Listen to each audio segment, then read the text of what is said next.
Darwin টেস্টের চতুর্থ দিনের প্রথম সেশনকে সবচেয়ে গুরুত্বপূর্ণ বলে মনে করেছে দুই দলই।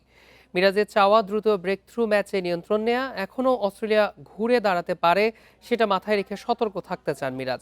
অন্যদিকে দারুণ কিছু করে জয়ের ব্যাপারে আশাবাদী অজি পেসার হ্যাজেলউড। তৃতীয় দিন শেষে উইকেটে পরিবর্তন নেই, ব্যাটারদের জন্য এখনও দারুণ। অস্ট্রেলিয়া তাড়াহুড়ো করে উইকেট দিয়ে এসেছে, বাংলাদেশ আছে আপার হ্যান্ডে।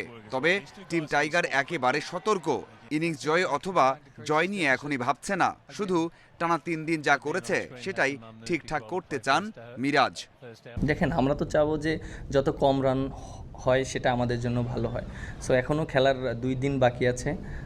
আমাদের জন্য খুবই ইম্পর্টেন্ট যে এখান থেকে 3টা উইকেট বের করা, কারণ ওরা সবাই ব্যাটিং ভালো করে এবং উইকেটটা এখন যত দিন যাচ্ছে ভালো হচ্ছে। সো আমার কাছে মনে হয় যে আমরা বেশি টার্গেট না চিন্তা করে ছোট ছোটোভাবে আগানোর চেষ্টা করছি।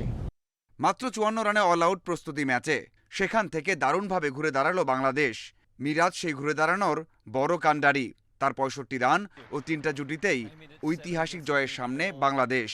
বিলিভ করেছি যে আমরা ঘুরে দাঁড়াতে পারি এবং আমরা জাস্ট ভালো ক্রিকেটটা খেলবো, এবং প্রত্যেকটা প্লেয়ারের ভিতরে এই বিশ্বাসটা ছিল। এবং আমাদের টিমে যে ম্যানেজমেন্ট আছে, মুস্তাক ভাই আছে, উনি সবসময় প্লেয়ারদের সাথে কথা বলে এবং সাপোর্ট দেয়, যে আমাদের বলে যে বিশ্বাসটা রাখার জন্য সবসময়, যে আমাদের টিমে অনেক ভালো ভালো প্লেয়ার আছে, আর জাস্ট এই সিরিজটা এনজয় করার চেষ্টা করছি। অস্ট্রেলিয়া চাপ কাটিয়ে ওঠার চেষ্টা করছে, একটা বড় পার্টনারশিপ ম্যাচের মোড় ঘুরিয়ে দিতে পারে, সেই অপেক্ষাতেই আছেন হ্যাজেলউড।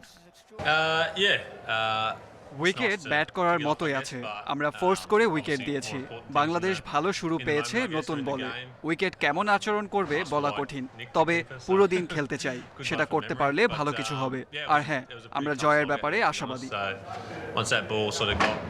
দুই দলই মানছে টেস্টের জন্য সবচেয়ে গুরুত্বপূর্ণ দিন অপেক্ষা করছে, সেই লড়াইয়ে এগিয়ে যেতে চান মিরাজ ও হ্যাজেলউড।